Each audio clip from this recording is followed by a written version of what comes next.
Ansubire nti no mwasibye bulungi abalungi abagalwa gye musinzira okubeera nga mumpuliriza mujye baleko gyonna gye mutuusako engalo embasasirako nnyo mmwe mwenna abayita mu bizibu eby'enjawulo mbasanyukirako mmwe abatuuse ku buwanguzi mwabakuliza amazaalibwa olunaku olwaleero mbagaliza amazaalibwa amalungi ag'essanyu so nga ate mmwe abafiiriddwako abantu bammwe semyoyo gy'abagenzi katonda gy'umuze emirembe agiramuze ekisagumye emitima abako ab'enganda saakaati n'ab'emikwano omumbejja Aisha Nassolo gegange butereevu bantuuse ate n'amawulire agagenda maaso mu ggwanga lyattu Uganda ku celebrities bo bonna abawano saakaati n'abo abali wabweru w'eggwanga amawulire gonna agakwata ku bankuba kyeyo butereevu mbanga kuleetera kyemba nkusaba kiri kimu subscribing ate kakakadde liking nga video eno tojja kubeera nga ate munange wejjusa yes naye nga amawulire agakyagendera ddala mu maaso n'okubeera nga ate gatambula essaawa eno wenjogerera ge ga TikTok ono abadde amanyikiddwa ennyo nga Kapeesa munange okufa kwe kulimu controversies nnyingi abamu bagamba mufu abalala bagamba mulamu kwegamba obutambi bungi nnyo obuvuddeyo nga buli omu ayogera agamba nti munange Kapeesa okyali mulamu wabula nga ate abamu bavaayo nga bagamba nti Kapeesa yafudde. Omu ku bantu abavuddeyo ne bakakasa okufa kwa Kapeesa yono abadde amanyikiddwa nga girlfriend we omuwala oyo ayitibwa Brenda Nabatambi emunange yavuddeyo n'agamba Kapeesa wetwogerera mugenzi era nannyonnyola n'enfa gye yafuddemu wabula abalala ate nabo bavuddeyo nga bo bagamba nti okusinziira ku bibatudde wansi ate munange ne bagattagatta bo nga bo conclusion gye bavuddeyo nayo y'ey'okugamba nti munaye Kapeesa munange akyali mulamu era ng'obutambi obwo butereevu ngenda kuba ate mbukulekerayo mu maaso awo era nga bagambye nti no Kapeesa yafudde era munnaye eddwaliro lye bamututemu ne bamusalamu n'ebintu eby'omunda gamba ng'ensigo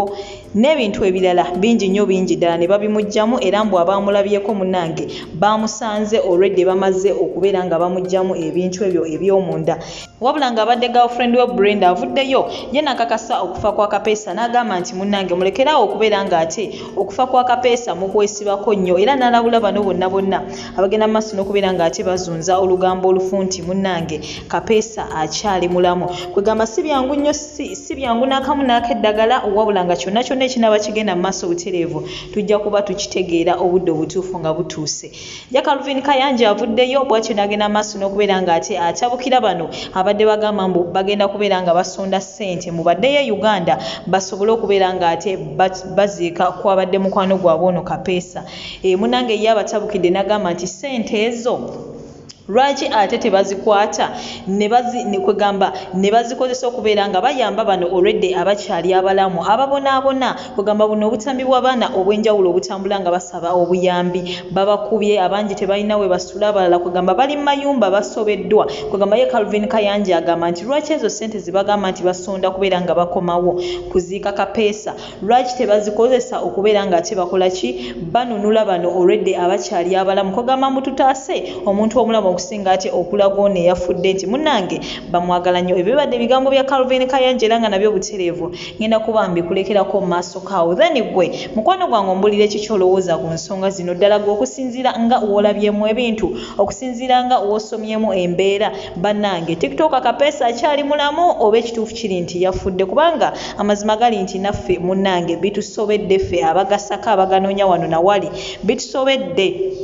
abantu we bavaayo buli omu ng'alaga ye mutuufu ono avuddeyo n'obujulizi obulaga nti yafudde ono avuddeyo n'obujulizi obulaga nti munnange akyali mulamu so munnange tusoberwa mwenga mmwe mu mikwano gyange wano abampuliriza muyinza okubeeramu oba oliawo abadde ku lusegere ennyo ne Kapeesa munnange vaayo otubuulire walabye ku mulambo gwa Kapeesa ye abaffe biki ebigenda mu maaso gwe nawe agamba nti teyafudde vaayo otubuulire ki ekiraga nti munnange tannafa ye abaffe ensonga ya Calvin Kayanja ogyogerako ki Calvin Kayanja yabadde mutuufu ku kyogamba nti bano abagala okusonda ssente bagende baziike omugenzi Kapeesa nti nno kye baliko kikyamu bazisonde banunule bano already abakyali abalamu kikyo kyogerako omukwano gwange ngenda kusaba comment yo giteekeko wansi awo ate mu comment section tulabike nga ate munnange tukubaganya ebirowoozo ku nsonga zino subscribing awo batonnaba ate kakakadde like nga video eno naye nga ate ekisinga obukulu omukwano gwange toseetuka ngenda kuba nkomawo essaawa eno n'amawulire amalala mangi nnyo nnyini ddala goodbye for now.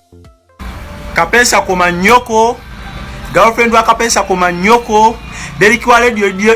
video gye nsembyeyo okulaba naye koma nnyoko teminza tumanyira temuyinza tumanyira basewo fe twakulira ku mazzi lwaki tamanyi ku nnyanja teri mulambo gukola ebyo ku nnyanja nga video wembagiraba Kapeesa sebo million gyobadde oyagala ya likes wagifunye komawo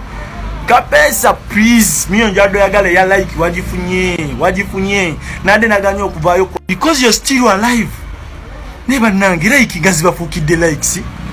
okufuuka obwa serebu nga bafuukidde okufuuka obwa serebu mutandise okwebika Kapeesa sebo Kapeesa oli mulamu naye kiki million obadde ojagala obadde mu mitwalo 5 million eweze obadde mu mitwalo 5 million eweze abantu muli kuvayo muli komerera doniasia olwokuba ayogedde Kapeesa muli mukomerera mugamba Kapeesa mufu Kapeesa mulamu omulambo tegukyusa mikono nga guli mu mazzi koma nyoko omulambo tegukyusa mikono nga guli mu mazzi Kapeesa tubalemu ku magezi teri mulambo gukyusa mikono mu mazzi teri yo mulambo gukuba gusindikira mukyala waagwo message ku WhatsApp ne banyumya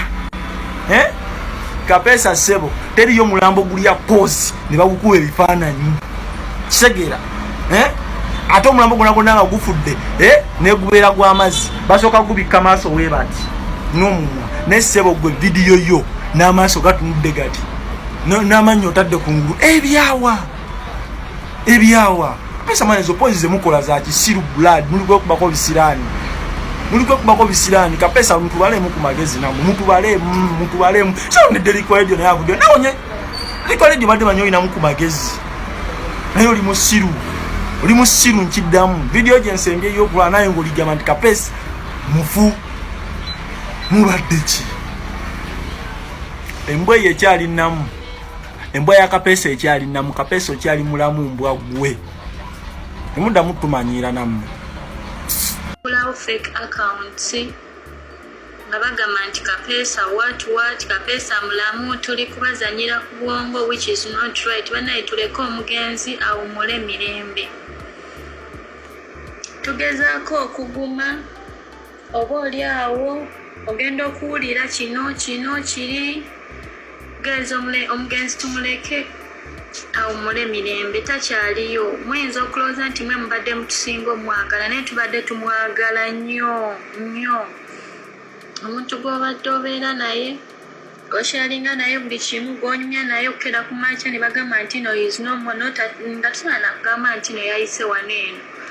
so omulambo lwaki tesobola gulaba this is not Uganda this is Saudi Arabia kino tojja genda okole ki ate eno mu ddwaliro tebakkirizayo bakazi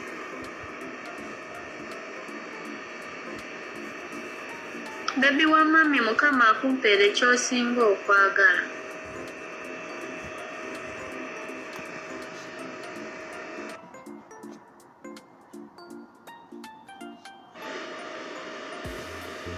yes omugenzi tumuleke fanawa awumule mirembe kati bamusaze muliwa ate tuli basawo guys mulina ebibuuzo bingi naye tosobola kuvaayo kunyonyola omu ku omu oba kubanyonyola nti kyabadde bwekiti ne bwekiti naye nga may his soul rest in peace that's all tetukerangako ne tuzanya comedy sibeerangako mu ntalo Kapeesa tabeerangako mu ntalo Jovena tabeerangako mu ntalo tutulyangakawo ne tuzanya comedy yenna so you're free to take what you want because tesobola yingira mu mitwe gy'abantu tubagambe ekituufu nti oba tubazanyira ku bwongo bwenali ng'ogamba tukuzanyira ku bwongo right now it's okay take it kitegeera naye nga byonna mubikole nga mumanyi omwoyo gw'omugenzi mukama n'agenda nendaba okwo emitwe engalabi mu kifo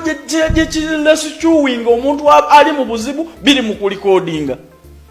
gwe wenna ng'olina mukwano gwo ng'alina TikTok mu simu ye manya nti olina fake friend omuvubuka yafudde agudde mu mazzi agawala n'agalenzi nga gakutte gasimu gaago bwe gati gali mu kulikodinga gwe n'omutataliza n'omulambo ne mugulikodinga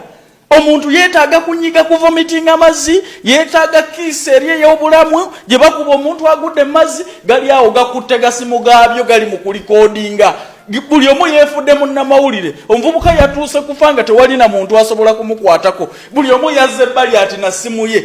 abadde avuga kati agudde mu mazzi abadde avuga ogenda okutunuulira n'abagenze mazzi okumurescuinga nga tekuli muna Uganda gonna gaabadde wali ku gasimu gaago nga gali mu kulikodinga galina okutulaga kiki ekigenda mu maaso naye ng'omuntu yeetaaga buyambi yeetaaga kumunyiga kuvumitinga amazzi bakitegeera so yembeera gye tulimu mu kulikodinga kututeerayo katambi ku TikTok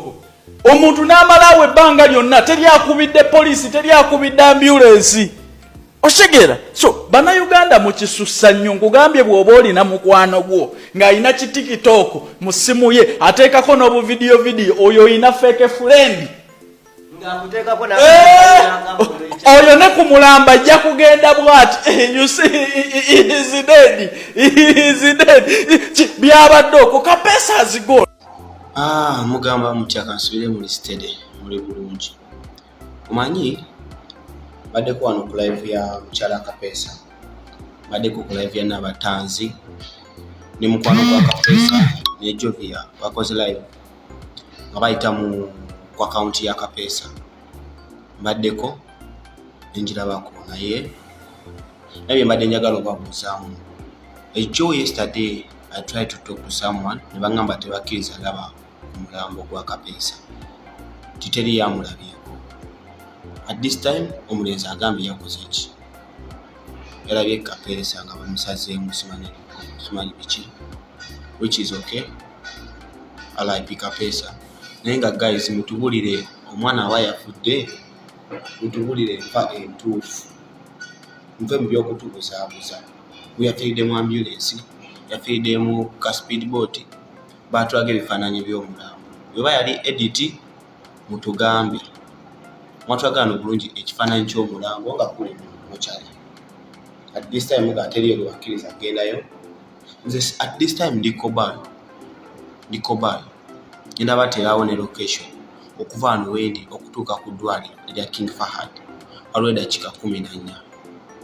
kiyinza okostinga nga 15 year nga nkozesa Uber au book Uber au go there nina oku-approvinga fine kiyinza obutaba kyangu kumulaba nga mugambye tebakkiriza kumulaba naye nja kufuba ndabe wakine n'abantu oseeyo nja kukola waki live andikwera eddwaliro yafuna engeri gyenjo kitetenkanya guys naye nga mutubuulire omwana yafudde kyekyamuse mutugamba beetomedde mutugamba tiyabadde simanyi kuki kale nze ebineme tegeera mwana sinabagamba nti tanafa okufaako sijja kukusakusa asobola okuba nga mufu ne vidiyo ezize ezikolebwa zonna editi zemuze muteekayo nga muzijjayo muzitubuulire mutaddeyo musoose muteekayo editi ng'agwa mu mazzi emuteekayo editi ng'ali ku mazzi ejjengo limukuba emuteekayo editi nga bamugye mu mazzi bamwebasizza emuteekayo editi nga bamusitudde katanda ab'oku mazzi abava okumununulayo guys tuli kuki banna tulina ebizibu bingi ebyokumaliriza okufaako kubaawo fine ate namwe abadde banfaananya Kapeesa bane simufaanana oba mufaanana kiri fine naye nga Nabatanzi ne banno mutubulire ekyassa omwana mutubulire ne collect information kukumuzaayo ne waali kyebagala okumanya. From the bottom of my heart nkwegayiridde jja ensonga za Kapeesa eza family ku social media. Munaye sina nsonga ya Kapeesa agendeese ow'ekitiibwa ensonga mwe mwagadde ogireeta nga mutugamba waliyo omukyalo omulala yaliwo mubyesonyiwe buli kimu mukireke kyetwala ekyokka mugenda muleeta hate obukyayi abantu bajja na biki bye mwogera wenna byesibyeko luwokola live byebyo kalaasi. Okay, tukitegedde munaye ffe tuli wano kusonda kasente tetuli wano kugeleta nsonga za mukwano za kufa munaye za family mwe muleese ensonga zammwe ne muzituleetera wano buli we mujja ne mwogera kiri ne kiri mwe mwaliyo nga namwandu alina olubuto tumumanyi nalina omwana tumumanyi then waayo okukibrandinga mwe mutugambye nti n'ensonga zeeri zetwesibyeko ffe tetunajjako sawude ntubagamba nti bunaye waliyo kino na kino bulenda ffe tuli eno mutugambe nti ebintu bya Kapeesa temutuveeko. Wuliriza Bulenda mulowooza gyali musanyufu. Bulenda tokikwata toyogera busungu, yogera ogambe TikTok muve ku nsonga za Kapeesa tujja zivaako si mu bubi era bwe muvayo ne mukyogera mutugambe onakatusibwa ku ddwaliro omuganda waffe babadde bamukozeko emikolo bannayuganda tweberere kino sijja kukyogera nga nkirumamu naye omuganda waffe badde bamaze okukolako sajale oba nga bamaze okumusala okumusala badde bamwawuzizza olubuto nga bamaze okulusala wanayingidde mu theatre nga bamwawulizzaamu ebitooke bibiri nga kiringa ng'ekigenda mu maaso babadde bamugyamu ebintu ebyomunda wayisewo eddakiika nga 2 obusawo yabusanze ebweru kubanga bonna ndoza nabaddewo